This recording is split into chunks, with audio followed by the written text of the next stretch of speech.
Noite, muito bem-vinda, Ju, muito boa noite. Olá, Olá, boa noite, pessoal, boa noite, Paty, boa noite, todo mundo. prazer. Estamos aqui de azulzinho, hein? Que coincidência. Setembro amarelo e a gente de azulzinho, tranquilidade aqui, paz, né? Trazer um pouco desse momento, muito bom. Sintonia também, né? Como sempre. Como se, não, tá falando pra Ju, né? A Ju já fez 500 mil lives aqui comigo, 500 mil cafés grafológicos, então a gente já é amiga de longas datas, para quem não sabe. Ju já foi minha paciente, já foi aluna de grafologia, aplica grafologia em consultório, então é uma querida. Para quem ainda não a conhece, eu vou deixar que você se apresente aí para o pessoal, Ju, para a gente poder estar falando aí sobre esse tema tão importante hoje. Então, pode dar uma boa noite aí para a galera que ainda não te conhece. E um prazer ter todos vocês aqui. Né? Gente, quem está ouvindo essa live, vai mandando o aviãozinho também para compartilhar aí com seus amigos e seus grupos. Fala aí, Juju. Então, em primeiro lugar, mais uma vez, obrigada pelo convite. É sempre muito bom estar aqui com você. A gente sempre tem trocas muito especiais, né? Uma energia bacana, falar de temas desafiadores, mas acaba que a conversa fica leve. Verdade. Então, para quem não me conhece, eu sou Juliane Castro, sou psicanalista clínica, especialista em psicopatologia.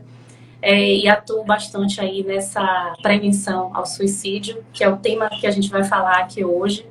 É um tema tão desafiador, tão difícil de lidar, mas tão necessário ao mesmo tempo.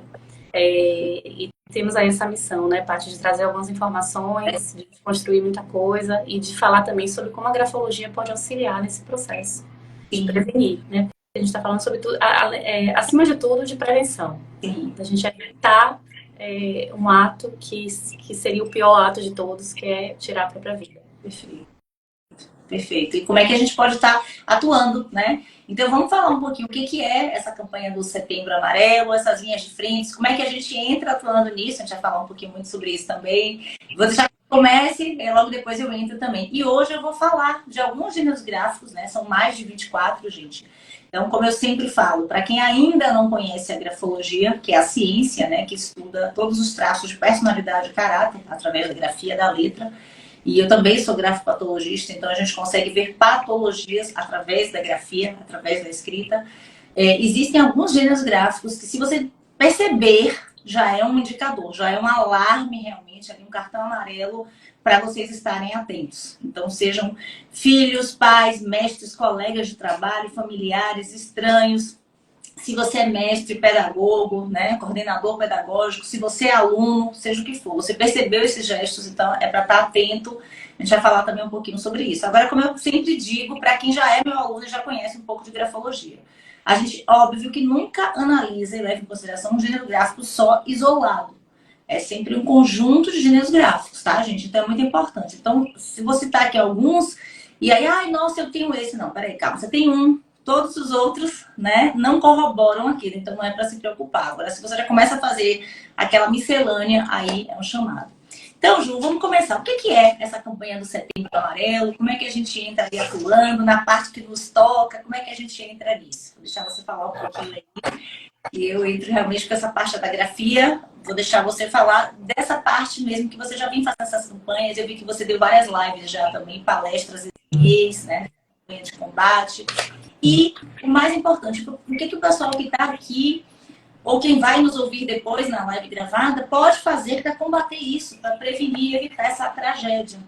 Esse ultimato, vamos dizer assim. Né? Então... Perfeito, Pátia. Setembro Amarelo é uma campanha muito importante. Óbvio que a gente não vai falar de prevenção ao suicídio apenas em setembro, mas setembro é quando a gente levanta a bandeira da consciência, né? Conscientização. Por que setembro e por que amarelo?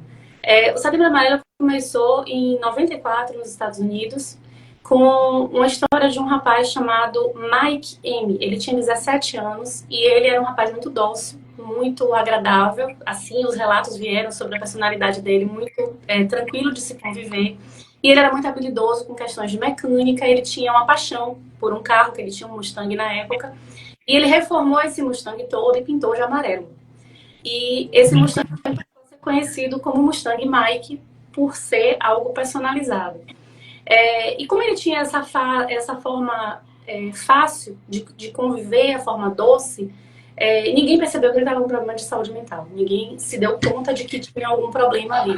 Então, ele deixou um bilhete para os pais com a seguinte frase: pai, mãe, vocês não têm culpa de nada. E ele cometeu o suicídio dentro do Mustang dele. Os pais acharam o corpo 7 minutos após ele ter escrito o bilhete, porque ele colocou o horário que ele fez o bilhete. Então, a gente está falando de 7 minutos. A gente está falando de um tempo absurdamente pequeno para o fim de uma vida. E esses pais, eles entraram num conflito muito grande, óbvio, né, existencial, um conflito porque eles não perceberam, e a gente vai falar sobre isso, sobre a capacidade que as pessoas têm de perceber ou não, e principalmente desmistificar a culpa do suicídio, né, porque a gente sabe que o suicídio não é culpa de ninguém. Então, por conta desse episódio, os pais passaram a conversar com os amigos de Mike e no funeral, os amigos resolveram fazer 500 cartõezinhos com a seguinte frase: não cometa, não tire a sua vida, não faça isso, se precisar, peça ajuda. Em cada cartãozinho tinha um número de contato e eles amarraram lacinhos amarelos nesses cartões e colocaram no funeral um cesto com 500 cartões. Esses cartões, eles foram espalhados e tomou uma proporção grande, porque começaram a receber retornos de jovens que estavam na mesma situação que o Mike, precisando de ajuda, e começaram a pedir esse apoio. Isso foi aumentando, tomando uma proporção muito grande. Então, o símbolo do Setembro Amarelo passou a ser o laço. A referência da cor amarela ela já vem de antes, desde a época da Guerra do Vietnã, mas esse símbolo passou a ser considerado, essa campanha iniciou oficialmente em 94 nos Estados Unidos. No Brasil, ela começou em 2015 com essas campanhas, as palestras, os profissionais de saúde mental falando sobre o tema. E hoje a gente tem a CVV, que é o Centro de Valorização da Vida, como principal polo de apoio, que eu também vou falar como solicitar ajuda, para onde ligar, com quem falar. O CVV hoje é o nosso principal ponto de apoio para a prevenção ao suicídio. E essa campanha é uma campanha muito controversa, porque a gente percebe que de tempos em tempos ela perde um pouco o principal objetivo, mas nós estamos aqui para desmistificar muita coisa, para passar mais informação. E eu particularmente tenho uma conexão com a prevenção ao suicídio. Eu comecei a atuar mais fortemente na prevenção ao suicídio em 2019, por uma questão pessoal. Eu perdi um amigo que cometeu suicídio, e eu imagino que algumas pessoas que estejam nos assistindo possam ter passado por isso, possam estar passando por isso, possam ter essa dor. Então, assim, já peço licença para entrar na vida dessas pessoas, porque eu estou falando com muito carinho, com muito cuidado. Eu estou falando de uma forma em que eu vou tentar o máximo possível não invadir demais o espaço de vocês, mas em 2019, eu estava fazendo a abertura de um evento chamado Janeiro Branco, que é um evento de saúde mental, e na hora que eu ia entrar para fazer a abertura, eu recebi uma ligação de um amigo que tinha se jogado do prédio e tinha cometido suicídio. E naquele dia, aquilo foi um choque muito grande para mim. Eu entrei, fiz o evento meio ainda desnorteada, porque 15 dias antes eu tinha encontrado ele num shopping e a gente estava conversando, e aí foi um encontro casual, nós resolvemos sentar e tomar um cafezinho e bater papo e atualizar a vida, porque a gente trabalhou junto durante muito tempo, nós tínhamos nos desconectado há pouco tempo, e ele estava muito feliz. Ele tinha acabado de ser promovido no trabalho, ele tinha conseguido a guarda compartilhada do filho dele, ele estava num momento de êxtase. E era um momento de muita felicidade. Ele estava produtivo, ele estava vivendo. E eu entrei num conflito muito grande, porque enquanto profissional de saúde mental, eu não percebi que ali existia um potencial suicida. E aquilo me deixou com várias pulgas atrás da orelha, né? Será que eu estou estudando o suficiente? Será que eu sou um profissional bom o suficiente para lidar com tudo isso? Por que que eu não percebi? Por que que eu não fiz nada para evitar que isso acontecesse? E a partir daquele momento, eu resolvi mergulhar fundo nessa questão do estudo do que seria o potencial suicida, o que causa, quais são as características, quais são os sintomas, para aprender a lidar com isso. E esse é o grande desafio quando a gente fala de suicídio, né, de prevenção ao suicídio. Como identificar e o que eu posso fazer. E a partir de então, eu vinha sempre participando das campanhas de Setembro Amarelo, sempre fazendo palestras, sempre conversando com pessoas, me colocando à disposição para orientar, acolher, entender o que se passa. Porque quando a gente fala de prevenção ao suicídio, a gente não está falando apenas de evitar a morte. Sim. A gente não está falando apenas de evitar o ato da morte. A gente está falando de pegar aquela pessoa e fazer com que aquela pessoa consiga transformar a vida dela numa vida em que ela deseje viver. A gente está falando de pulsão de vida, a gente está falando de desejo, a gente está falando de alegria, a gente está falando de sonhos, a gente está falando de projetos. Evitar o ato é importante, né? Precisa ser feito, mas não é nenhum ato heróico. A gente não está aqui para receber medalha, a gente está aqui para pegar na mão dessa pessoa e fazer ela dar conta de passar por esse processo. Porque ela vai precisar dar conta. Mas ela, nesse momento, ela não consegue fazer sozinha. Então, nós, profissionais de saúde mental, estamos aqui para segurar a mão e dizer, vamos juntos, vamos construir as estratégias necessárias para que você possa dar conta de tocar sua vida, de desejar sua vida. Perfeito. E você falou uma fala muito importante, Ju. Você falou que ele estava bem, ele estava em êxtase, ele estava ótimo. E você, como profissional de saúde, não percebeu. E os pais não perceberam a morte do Mike, como pais. Isso dá uma sensação de impotência muito grande, né? Da gente não perceber, meu Deus, será que faltou algo que me passou? Eu poderia ter feito algo para prevenir? A gente tem essa sensação. Então, como perceber esses sintomas? Porque às vezes a pessoa está bem, está em êxtase. Eu até te mandei um memezinho, eu falei até isso na outra live. De 2 jogos, que o cara mais animado foi o que não estava no final. E o outro que estava sempre de mau humor, mas era assim, constante, estava lá. Então, às vezes, não é necessariamente uma pessoa que está depressiva, que está em depressão profunda, que está triste, melancólico, que vai quitar a sua vida. A grande coisa do suicídio, que eu percebo, pelo menos em grafologia, né, que é a psicologia da escrita, é justamente essa impulsividade que acontece.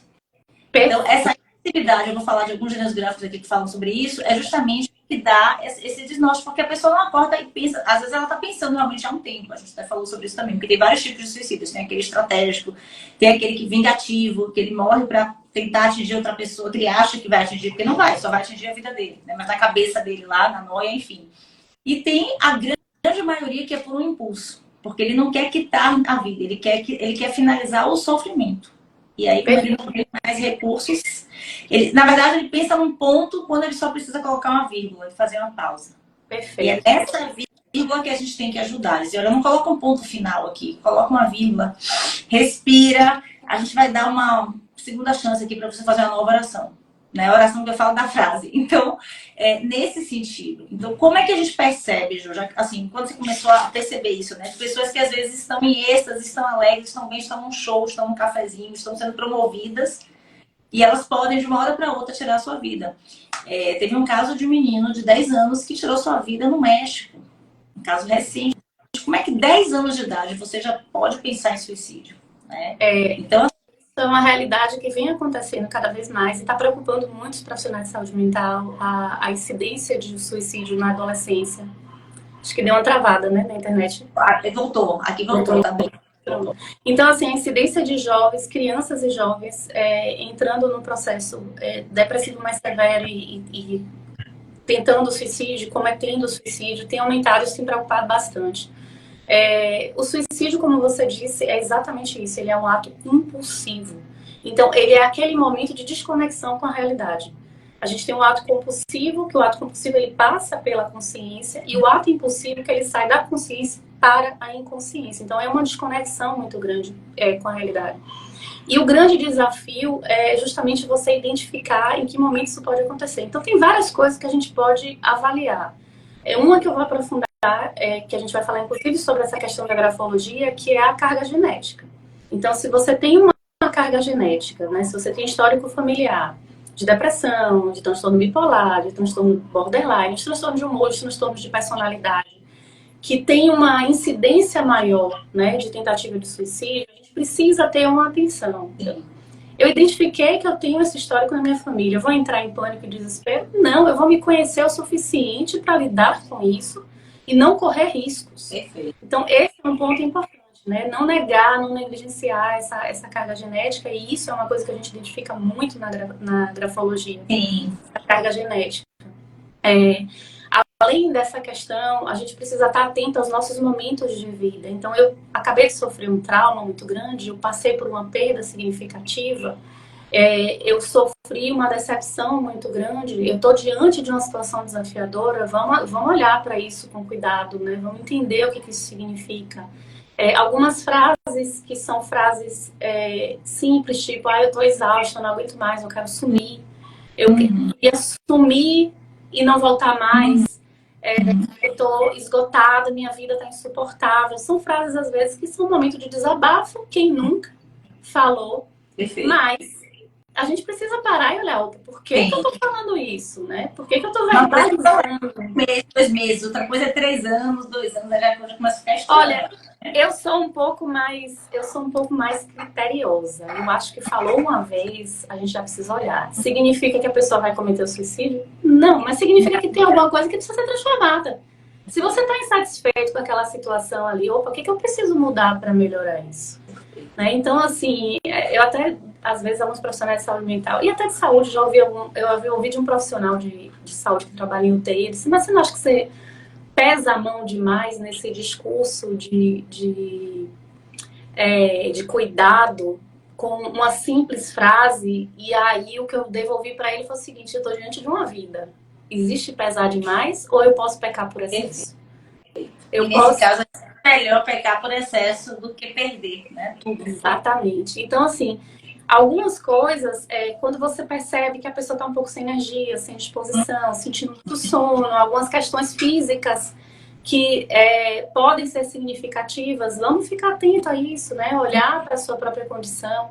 Quando a gente fala de saúde mental, a gente fala de um combo, a gente fala de uma saúde física, né? Daquele check-upzinho que precisa ser feito. A gente fala de uma alimentação saudável, a gente fala de atividade física, a gente fala de um processo de autoconhecimento. É um combo, né? E a gente não pode negligenciar o que está vindo. O corpo, ele dá os sinais, né? A gente tem os sinais e os sintomas que estão a nosso favor para tentar identificar. Então, qualquer coisa que chame a atenção, que você olhe ali e diga assim, poxa, tem alguma coisa. A gente sempre escuta aquela vozinha, né? A velha intuição. Alguma coisa está me dizendo ali que não tá legal. Então, assim, trazendo para essa situação do meu amigo, por exemplo, que eu entrei num conflito muito grande, ele estava muito feliz. Só que ele estava excessivamente feliz. Então, o excessivamente feliz poderia ser um indicador. Sim. Mas ali estava eu, uma amiga, na emoção. E a gente precisa entender que quem é familiar e quem tem sentimento está sempre na emoção. E ali eu não era profissional de saúde mental. Eu não tinha a condição de analisar de forma isenta do processo da emoção.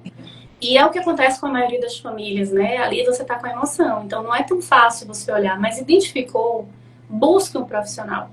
Busca ajuda. Essa do pedir ajuda. Eu acho que as pessoas começam a ter pensamentos intrusivos, ou essas ideias, ou esses sentimentos, ou excesso de cansaço, sintomas, impulsividade. Hoje eu tô vou salvar o mundo. Amanhã, ai meu Deus, eu quero morrer. Ai, só quero acordar para não acabar tudo.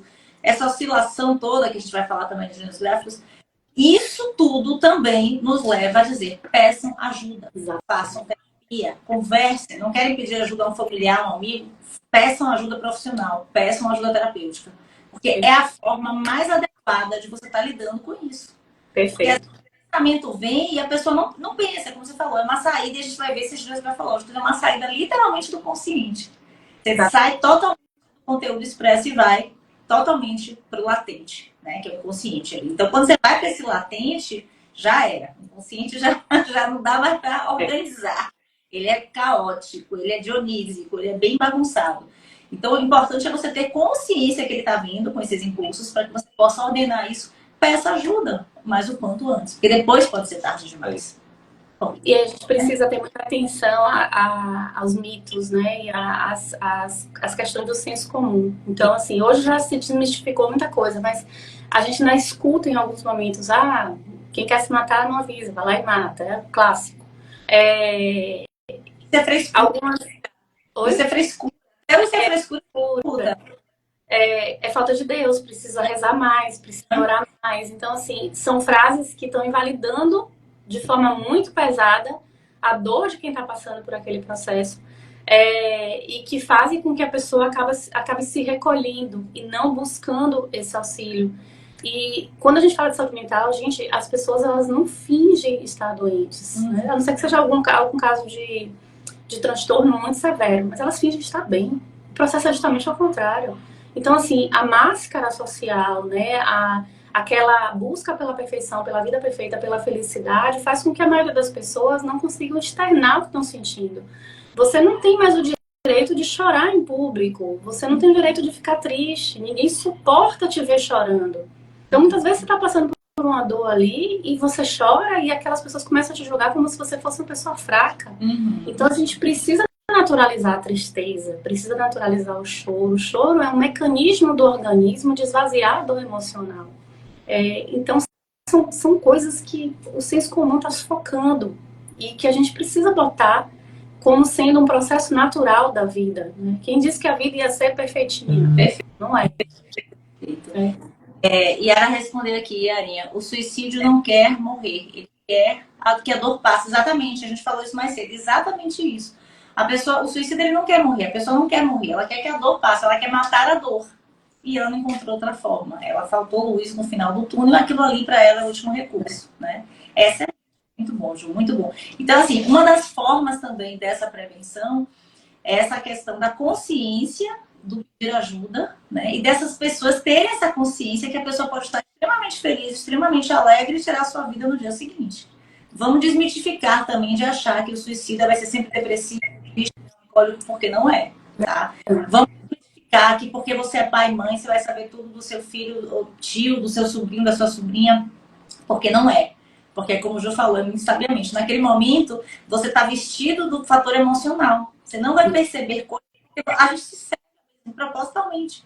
Porque a gente não quer ver essas coisas. Então, mesmo que você seja da área, profissional da área de saúde, você não vai ter essa capacidade naquele momento de perceber aquilo. Porque você vai estar como uma pessoa familiar e não uma pessoa terapêutica, tá? Então, quando a pessoa é mãe e é psicóloga, ela não vai ser psicóloga. Ela vai ser naquele momento a mãe. Ela vai ser psicóloga, e aí vai. Eu acho que o grande desafio aí é você fazer todas as pessoas terem consciência do que se trata para que ela possa perceber nela mesma que tem algo desconfortável e que ela se sinta muito à vontade para poder pedir essa ajuda, para buscar essa ajuda, porque nem sempre quem está de fora tem essa capacidade de perceber. Mas a própria pessoa é a melhor ferramenta, é a melhor fonte de busca, de pesquisa, de conhecimento para entender tem alguma coisa errada comigo e eu não preciso segurar isso sozinho. Eu não preciso aguentar essa dor, eu não preciso me sufocar. Eu posso e tenho opções para estruturar minha vida de uma forma melhor, né? Para buscar esse auxílio. Excelente. Ação você fala da própria pessoa, do próprio suicídio em potencial. Sim. E que ação que nós podemos tomar para evitar isso? E quando eu falo nós, não só a galera dos profissionais de saúde, né? Mas nós como pessoas civis, normais, familiares, etc, etc. O que a gente pode estar fazendo para tentar, que tipo de ações, né, para combater isso? A primeira de todas, e que é a mais desafiadora na sociedade que a gente vive hoje, é a empatia. É não julgar, olhar para aquela pessoa e entender que você não conhece nada sobre aquelas dores, você não conhece nada sobre aquela história, por mais que você ache que conheça, você não conhece. Então, exercitar a empatia, eu acho que é o primeiro ponto para que a gente consiga ter uma sociedade mais saudável, porque a gente está com o número de ansiedade, depressão e casos de tentativa de suicídio aumentando justamente por essa falta de empatia. Escuta. Gente, não tem nada mais poderoso do que uma escuta ativa. Às vezes essa pessoa só precisa falar, só desabafar. Apenas escute, né? Não tente falar frases prontas do tipo, mas você é jovem, mas você tem uma condição de vida boa, mas você tem saúde. Mas você precisa ir mais na igreja, porque tudo isso vai invalidar o que a pessoa está sentindo. Então é simplesmente ouvir e de repente trocar essa frase e pô, eu tô aqui. Posso fazer alguma coisa por você? Né? O que eu posso fazer para te ajudar nesse momento? Esse é o principal ponto, né, para que as coisas comecem a ficar um pouco mais amenas, digamos assim. E, além disso, a gente tem os centros de recurso de auxílio, o CVV hoje, que é o Centro de Valorização da Vida, Ele tem a escuta, né? Ele tem através de chat, ele tem através do e-mail, ele tem pessoas que ficam 24 horas de plantão simplesmente para ouvir quem está precisando falar.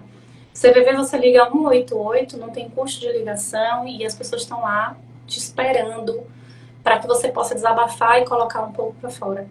Além disso, a gente tem alguns centros de terapias para todos os tipos de bolso ou para bolso que não possa pagar. Tem recursos, né? Não deixar de cuidar da própria saúde física.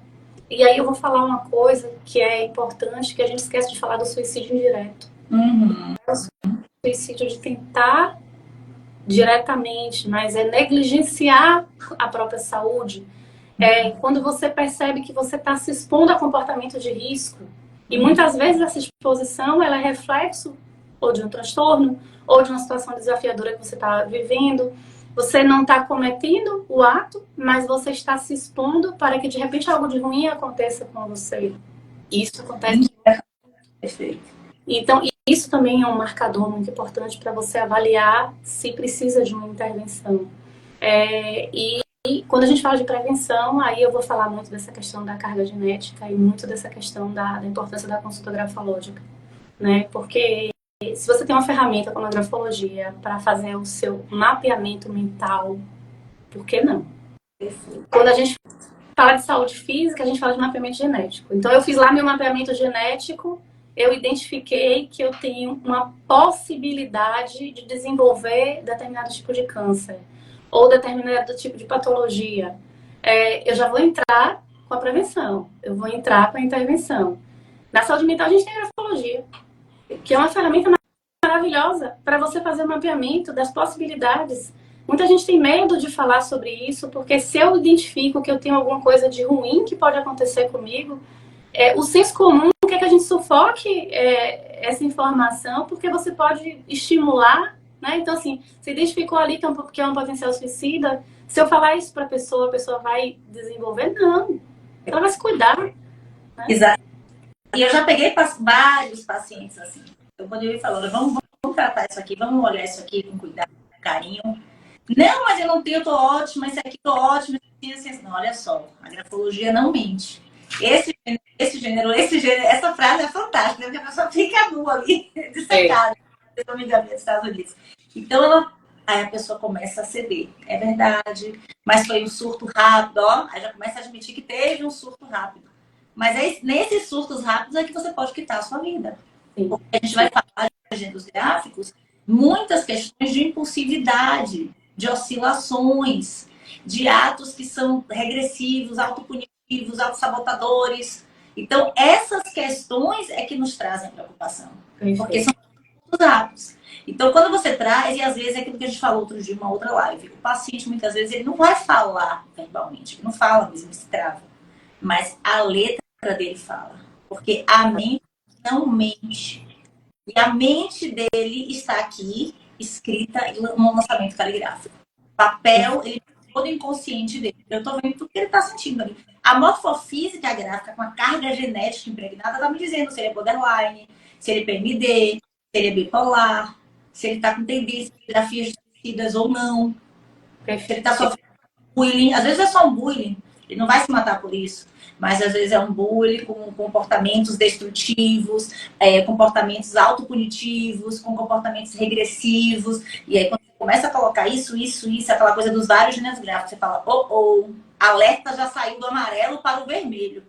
Então, uma coisa Então, eu tive alguns pacientes assim que a gente conseguiu evitar. Porque imediatamente terapia, imediatamente prevenção, se for menor, imediatamente apoio, sistemas de apoio com os familiares, óbvio. Se for maior, ele mesmo já começa a se cuidar. Tá? Então, gente, salva vidas. É como o Ju falou, a grafologia é uma ferramenta fantástica, porque ela não só vai dizer as patologias, né, existentes ou pré-existentes, físicas e mentais. Então, se você tem essa ferramenta, por que você não vai usar? Vamos usar. Ah, não, eu tenho certeza que eu não tenho tendência a suicida. Será que algum suicida tinha certeza que ele tinha tendência antes dele saber? Queria, né, ter essa tendência um dia? Então é super importante. Pode continuar, Ju. E a gente está falando existe de mais valioso, de mais importante, de mais significativo, que é a vida, né? Então, assim, por mais difícil que esteja a sua situação hoje, por mais que esteja doendo, e eu não tô aqui para medir a dor de ninguém, eu não tô na pele de ninguém para saber o que é cada dor. Cada um sabe o tamanho da sua dor. Mas por mais que essa dor ela esteja latente, por mais que essa dor ela esteja te sufocando, você tem algumas possibilidades, né? É muito difícil dizer assim, a morte não é uma saída, a morte não é uma solução, se eu não te dou a solução. Então, assim, nós profissionais de saúde mental, nós estamos ao seu lado para te ajudar a achar uma outra solução, né? Porque eu não vou entender, não vou tirar essa condição da pessoa que está em sofrimento, da pessoa que está em dor, de que ali é uma fonte de alívio da dor. Mas eu preciso trazer essa pessoa para uma condição de entendimento de qual é o caminho, qual é a saída, porque é a sua vida, né? É o que você tem de mais precioso, é a sua história, né? E a gente está aqui para auxiliar mesmo nesse sentido.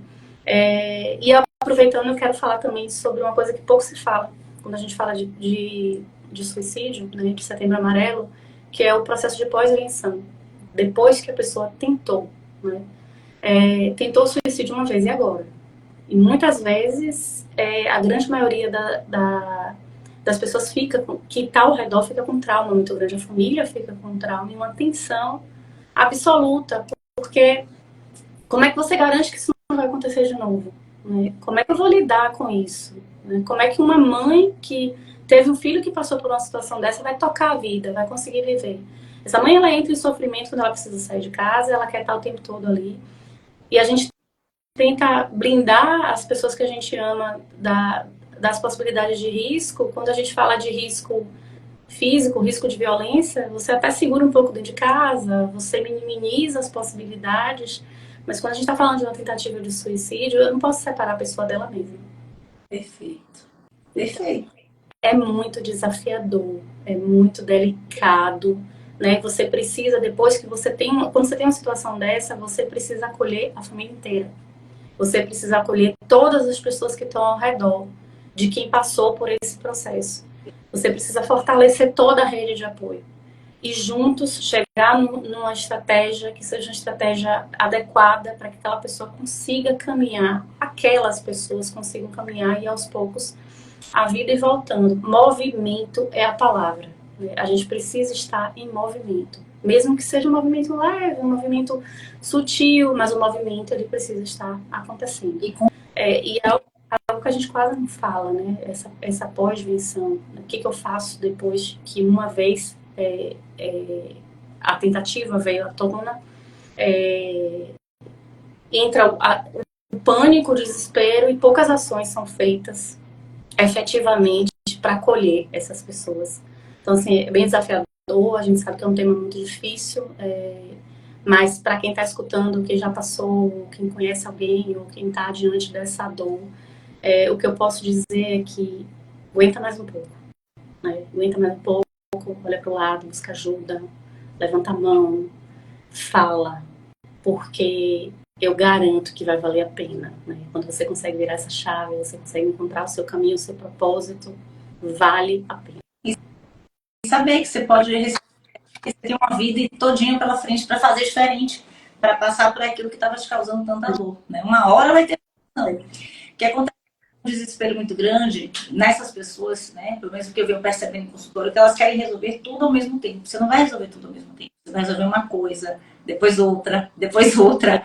Você pode resolver todas as coisas, mas não de vez. Então vamos por partes. Isso também ajuda para você saber que nem uma maratona, um passo de cada vez. Aí entra a questão da orientação, né? Porque às vezes você está tão envolvido ali na sua dor, na sua angústia, no seu processo, que você não consegue enxergar que as coisas podem ser resolvidas por etapas. Aí cabe a orientação, cabe o nosso auxílio, cabe o auxílio de quem está ao redor e que está enxergando a coisa de uma forma um pouco menos emotiva, digamos assim. Construir esse caminho de solução. Você falou suicídio indireto, né? A questão de drogas, por exemplo. As pessoas que vão para as drogadições, para os vícios, né? Para as drogas, elas estão ali e muitos morrem de overdose, por exemplo. Então, acabam cometendo um dia, o suicídio acontece. E aí, depois ela sai das drogas e depois acaba a voltar a ter a reincidência. Então, essa importância desses sistemas de apoio e dessa continuidade, dessa manutenção, não só para a pessoa, mas, como você falou, para os familiares também. Então, não é só a pessoa fazer terapia, é pai, a mãe, o irmão, o namorado, o cúmplice, a mulher, o parceiro, seja lá quem for, para que todos possam lidar com isso de formas mais fortes, com esses sistemas de apoio, com essas redes de apoio invisíveis, mas que estão criando aqueles laços, que estão engrossando esses cordões, para que essa rede da vida continue ali em constante movimento. Perfeito. E a gente tem que lembrar também que algumas substâncias psicoativas, elas são indutores de surto psicótico. Então, se você tem uma carga genética, né, que já remete ali a uma possibilidade de um surto, alguns transtornos mentais, eles têm isso mais forte, e você faz uso de substância psicoativa, em algum momento isso pode startar o processo de surto. E o surto é a desconexão com a realidade. Na desconexão com a realidade, o ato impulsivo ele pode acontecer. E a pessoa pode, sim, vir a cometer o suicídio, mesmo que ela não tenha, antes dessa utilização da substância psicoativa, nenhuma ideação suicida. Né? Porque a gente tem a ideação, a gente tem o planejamento e tem o ato. Normalmente, a pessoa passa pelas 3 etapas, né? Que são etapas muito dolorosas, muito sofridas. Mas quando você está diante de um uso de uma substância psicoativa, não necessariamente você passa por essas etapas. Você pode nunca ter pensado nisso na vida e você tem uma carga genética e aí startou um processo de surto e isso veio a acontecer. Então, mais uma vez, aqui não cabe julgamento, ninguém está julgando nada, a gente só está passando a informação para que as pessoas se conheçam o suficiente para entender, opa, eu estou correndo um risco aqui, o que eu posso fazer com isso? Onde é que eu posso buscar auxílio? Né? A consciência liberta. A consciência é a chave para que você dê conta dos desafios da vida.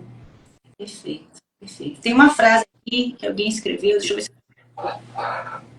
Eu trabalhei no hospital e cheguei com uma menina... Nossa, graças a Deus ela sobreviveu. Nossa, que merecimento. Não pegou para mim, falhou aqui, Paty. Eu acho que é a Nádia colocou aqui, olha. Eu trabalhei no hospital e chegou uma moça que tinha pulado do 7º andar. Graças a Deus ela sobreviveu. Nossa, que sorte mesmo, porque 7º andar, imagina. E hoje está em grande mudança. Sigo ela ainda e feliz por cada dia conquistado. Nossa, que história, né? Nossa, merecimento. Ela realmente aí nasceu de novo. Aí quem colocou aqui já é outra pessoa. Eu costumo chamar de suicidas inconscientes, vícios, atitudes de falta de cuidado com você. Exatamente. A gente estava falando aqui justamente sobre isso, Yarinha. Ou seja, essa questão de que a pessoa vai se boicotando e vai morrendo em vida aos poucos. Até chegar num dia e dar o grande estopim, ela vai se colocando em risco para que isso aconteça. Então, não é de uma forma direta, né, intencional, ela vai lá, pula do 10º andar, ela vai lá, se corta, ela vai lá, toma 10 mil comprimidos, mas de uma forma indireta ela vai criando esses meios para que isso acabe ocorrendo. Ela vai se colocando em risco. É uma autossabotagem nível 1000. Ela vai se movendo a isso e a gente percebe esses gêneros gráficos de autossabotadores, punitivos, degenerativos, pela grafia. Então, a gente, quando começa a perceber isso, a gente vai linkando, né? E a gente colocou aqui exatamente, Paty, exatamente o que Ju disse. Pode falar, Ju. Só li aqui os 2 comentários das meninas. Muito legal, gente. Obrigada por estarem compartilhando. Assim, é uma história, quando você ouve essas histórias, né? A pessoa pulou do 7º andar, chegou lá e sobreviveu. Nossa. Ela sobreviveu. Nesse caso, o impacto e o fato dela ter sobrevivido pode ter sido um start para que ela virasse essa chave. Ou não, ela pode ter tido apoio, enfim, mas assim, é bom a gente trazer essas histórias porque a gente sabe, a gente vê que é possível, né? É possível virar essa chave. É simples? Não, é complexo, é muito particular, dói, mas é possível virar essa chave. Então, assim, eu recebo pacientes que já sofreram tentativas de suicídio, recebo numa condição muito severa e assim, eu consigo perceber quando essa pessoa entende que ela consegue fazer esse movimento, transformações lindíssimas, transformações maravilhosas, né? Pessoas, a gente fala em psicanálise, né? Ativando a pulsão de vida, porque todos nós temos as duas pulsões, a gente tem a pulsão de morte e a gente tem a pulsão de vida. Os Thanatos, né? Estão aí o tempo todo. E o nosso grande desafio é fazer com que essa pulsão de vida prevaleça, né? Fazer com que essa energia vital, a pulsão de vida é a energia de realização, é a energia da criatividade, é o que faz a gente sonhar, é o que faz a gente se movimentar. Mas todos nós temos a pulsão de morte também, né? Isso é intrínseco do ser humano. E a gente tem que se conhecer o suficiente para saber em que momento essa pulsão de morte está tomando conta. E quando opa, peraí, não é assim que funciona, não. Ninguém autorizou ela se manifestar, vamos colocar ela para correr e trazer a pulsão de vida de volta. Até porque Mas pode ser um pensamento intrusivo, pode virar uma ideia constante, né? E aí a gente tem que criar atividades para afastar essas ideias. Pra não só afastar, mas ressignificar isso aí, dar esses apoios realmente, para não acabar no pior. Né? E aí, voltando novamente para a questão da análise grafológica, quando você identifica, né, que existe ali uma questão que precisa de um pouco mais de cuidado, e você dá a devolutiva, e eu sei como é a sua devolutiva, eu já te falei várias vezes, toda live eu falo isso, vou falar de novo. Quando você é cuidadosa com esse devolver, como você é cuidadosa ao falar com essas pessoas, e como você é profissional no a pessoa precisa fazer. Então, assim, você identifica, você sinaliza, você dá a devolutiva e você orienta. Isso é um processo completo de cuidado com a saúde mental, de cuidado com a vida da pessoa. Não basta você identificar e dizer, você tem isso aqui. Mas é um trabalho completo, né? Uma orientação, um direcionamento, uma grafoterapia, né? Porque a gente sabe que o processo terapêutico da grafia, ela pode auxiliar e virar essa chave, aumentar essa opção de vida. Alterando a letra, você pode aumentar a sua opção de vida, por que não? Né? Então, a grafologia é uma ferramenta, sou suspeita, você sabe disso, mas maravilhosa para a gente cuidar da vida. Cuidar principalmente. Mesmo, porque assim, nossa, essas coisas não têm preço, Ju, e deixam o coração da gente quentinho. Porque eu já tive paciente com depressão já no nível alto e começaram a fazer exercícios de reeducação. E hoje são outras pessoas com outras grafias, acredite. A grafia acabou mudando. A gente não faz caligrafia no exercício de reeducação, é só traço. Só que aquele traço é o princípio da reversibilidade. Se escrever um cerebral complexo consciente que traduz o inconsciente, através desses exercícios conscientes eu estou influenciando o meu inconsciente. É como se fosse uma musculação da mente, uma reeducação, mas em vez de alimentar neuroestrutural, um tai chi chuan, um yoga da mente, uma arte marcial da mente. Muito bom. E deixar essa pessoa diferente, ela estava apática, ela começa a ter força, ela estava depressiva, ela começa a ter resiliência e ela vai mudando. E nessa mudança, obviamente, o sujeito em ação, a personalidade, se ela muda, a grafia dela muda. Então, é lindo. Deixa o coração da gente... Meu Deus, você fala assim, obrigado, Senhor. Nós somos canal, quem faz tudo é Ele, mas nós somos canal através dessa ferramenta. Então, isso é maravilhoso. Essa é a sensação. Assim, a gente não está aqui para receber medalha, a gente não está aqui para receber reconhecimento. O grande reconhecimento do nosso trabalho é a gente perceber a transformação das pessoas, perceber as pessoas tomando conta da própria vida, virando chaves importantes, se encontrando, né, descobrindo os seus objetivos, os seus propósitos. Com isso vai ser fácil? Não vai ser fácil, vai continuar sendo desafiador, mas assim, você está preparado para enfrentar o que vier, você está preparado para enfrentar os desafios. E você acaba saindo das suas dores um pouco mais rápido, né? Porque você está emocionalmente fortalecido. E tudo isso é ferramenta, a terapia é ferramenta, a grafologia é ferramenta. E que está aí, né? Para quem quiser acessar. Isso que é o melhor de tudo. Não é exclusivo para A, B ou C. Está aí para todo mundo, né? Quem quiser acessar. Só fazendo só mais como é que eu posso dizer, um adendo aí, de algo que vem sempre para mim. Eu sou professora de psicopatologia e eu formo psicanalistas. E quando eu formo psicanalistas, o grande terror dos novos psicanalistas, dos novos jovens que estão começando aí na carreira e se eu encontrar um paciente potencial suicida e se disser para mim que ele vai se matar, o que eu faço? Como é que eu vou agir diante dessa situação? Dentro do profissional de saúde mental, a gente tem técnicas específicas que eu não vou trazer aqui porque não é relevante, mas quando a gente fala para o senso comum, eu estou diante de uma situação que a gente tem um familiar e ali você está diante de uma emoção, de uma dor muito grande. O que eu posso fazer com isso, né? Então, assim, a primeira coisa é tentar manter a calma. Tentar passar para a pessoa uma sensação de tranquilidade, né? Você precisa ganhar tempo naquele momento. Você precisa criar a conexão com aquela pessoa naquele momento. Então, o tentar manter a calma é a primeira coisa. Evitar falar qualquer coisa de frase motivadora. Não adianta falar frase motivadora. Naquele momento, você precisa trazer a segurança para a pessoa. A única coisa que você tem é fazer com que a pessoa compreenda que você está ali. Você não está sozinho, eu estou ali com você. O ato impulsivo, na grande maioria das vezes, é uma desconexão com a realidade. Então, o que eu preciso fazer? Eu preciso trazer aquela pessoa para a realidade. Então, pergunte sobre algo significativo do dia da pessoa. Né? O que foi que aconteceu com você hoje? O que doeu hoje?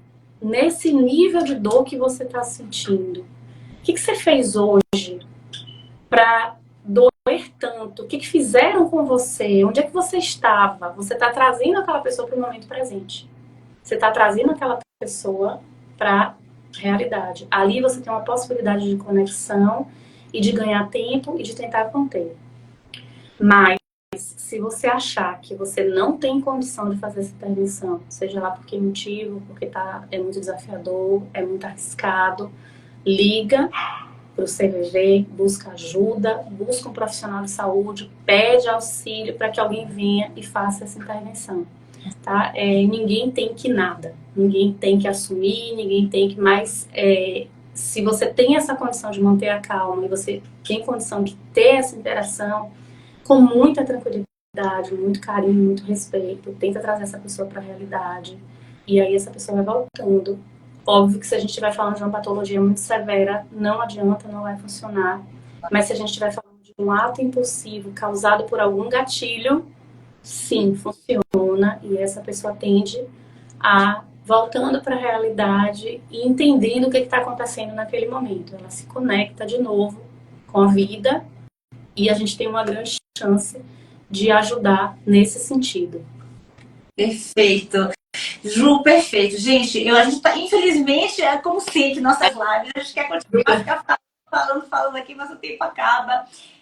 Quem quiser saber mais sobre alguns gêneros gráficos, né, de grafias suicidas, manda um direct aqui na DM do @suaescrita, tá? Fala com a gente.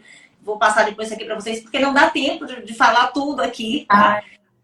Não tem como, mas assim, basicamente, tudo que traz muita impulsividade. Então, por exemplo, aí tem pessoas que falam, se a margem direita não chega, está muito distante. Mas às vezes é o contrário, se ela chega totalmente, porque também está mostrando falta de autocontrole. Se ela chega totalmente, não é que ela chega com irregularidades, ela encosta tudo e não deixa nada. Ou ela deixa um espaço muito grande. Então, tem várias questões aqui, né? Espaçamentos muito grandes demais. Assinatura à esquerda em golpe de punhal. Então, assim, não é porque você tem um ou outro gênero gráfico desse que você é um potencial suicida. Não é isso que eu estou dizendo. Mas quando você começa a ter 1, 2, 3, 4, 24 gêneros gráficos desse, complica, eu já vou dizer, eu já vou passar aqui. A gente já vai ter que fazer esse acompanhamento todo aqui que a gente está falando, tá? E um prazer muito grande estar com todos vocês aqui. Façam a parte de vocês. Ju, vou deixar você dar a mensagem final aqui. Gratidão mais uma vez, você sempre trazendo luz aqui, trocando conhecimento. A gente fala de assuntos profundos, mas de uma forma extremamente leve, apesar de ser profundo, sério. Sempre agregando e trazendo esse conhecimento aí.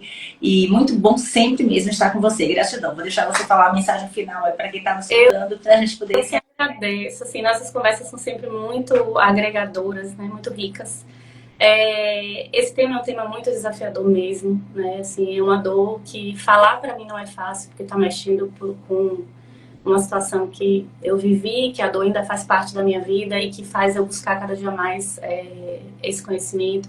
Mas me coloco à disposição se você estiver passando por alguma dor, se você estiver passando por alguma situação.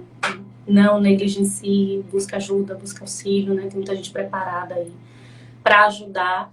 E o que eu posso dizer é, eu sei que ninguém gosta de sentir dor, né? Mas nada dura para sempre, inclusive a dor. Né? Então, assim, sempre tem possibilidade da gente rever, recalcular a rota e tocar a vida. Então, Paty, mais uma vez, obrigada, né, por esse espaço. Muito feliz de estar aqui de novo. Maravilha. E até a nossa próxima pauta. Tá, gente, vamos que vamos. Gratidão, Julinda. Beijo muito grande, gente. Obrigada. Até a nossa próxima pauta, tá? Agora live só em outubro, porque na outra semana eu vou estar dando o curso do avançado, mas não deixem de acompanhar a gente aqui no @suaescrita. Ju, fala seu Instagram também para o pessoal que ainda não... Underline psicanálise. Tá, então, por favor, não deixem de seguir. Live vai ficar gravada para todos que me perguntam no final. Vou marcar também a Ju e aí vocês podem ver, tá bom? Obrigada. Beijo muito. Boa noite. Tchau, tchau. Boa noite. Obrigada, Ju. Obrigada. Beijo, gratidão. Tchau, tchau, gente.